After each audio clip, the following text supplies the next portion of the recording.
हर field में और हर जिहत में और हर फैसेट में अगर नाकामयाबी हो रही है, बड़ी अच्छी बात है। ऐसा टन्स लोडेड तजर्बा आ रहा होगा ना इस टाइम पर, मैक्रोज, माइक्रोज, डाइवर्सिटी, लोगों के रवैये, अपनी गलतियां, तदबीर की कमी, तरकीब की कमी, स्ट्रैटेजिकल एरर्स, फिर बंदे सिलेक्ट करने में गलती, दोस्त बनाने में गलती, फिर उसके अंदर आपका भी ये भी फेस चल रहा होगा कि जो है वो चीज़ ही नहीं बिक रही होगी, सब्र का दर्स चल रहा होगा, चीज़ में दम नहीं होगा, नफ्स पे जिल्लत के बलडोजर चल रहे होंगे।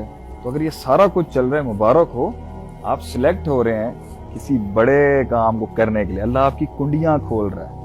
Allah is making you smart right now, is making you sensible, Habibi, so that you can reach the sky with your performances, the politics in your mind, how to deal things. घबराने की कोई जरूरत नहीं।